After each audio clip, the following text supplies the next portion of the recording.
moose is settling into a new home at the new zoo. Neil Anderson joins us live from Swamico with more. Hi, Neil. Hey, good morning. Of course, we're out here with the moose and Matilda, our new moose, who came in December, and of course the public never had an opportunity to see her until now. And actually Monday we opened up the Northern Trail, so you come out and see. You see she's settling in. It's kind of interesting because that's the corner of the exhibit that we put the trailer up and unloaded her, and she's doing just like we expect. She's real comfortable over there. So initially, as we put her food, her grain out in that area. One other neat thing is that corner of the exhibit, she can see the other side, and she can see Dave, our male moose, hanging out over there. So he just what does she think of him?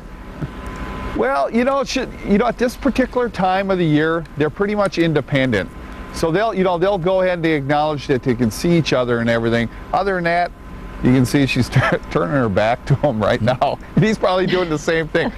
But they do. They check each other out, you know, on both ends. And she'll get used to the exhibit. But then the one thing we want to do is we can't get in and work in the exhibit with her in the exhibit.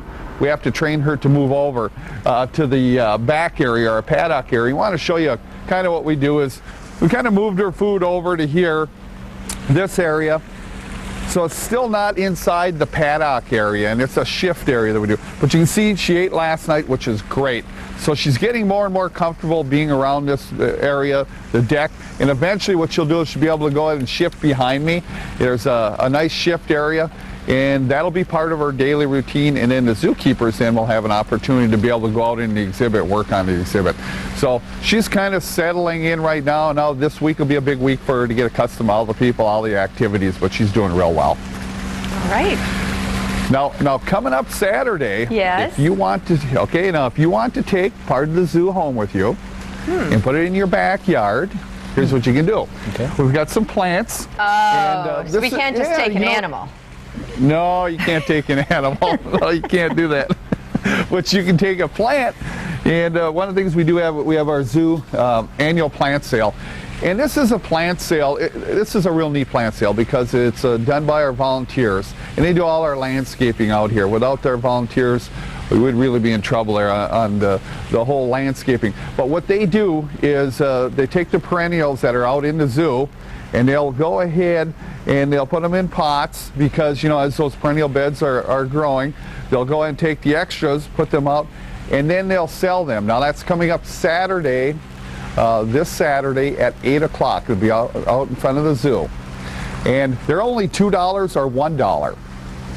That's it, and they're all perennials. We have quite a supply. You got everything from irises and lilies and black-eyed Susans and poppies and hostas and all that. But it is, and it goes back into the money goes back in their fund, and it's reinvested into the zoo. So it's kind of like a sustainable landscape program that we have, which is fantastic. And they love to do this, and it's a great deal.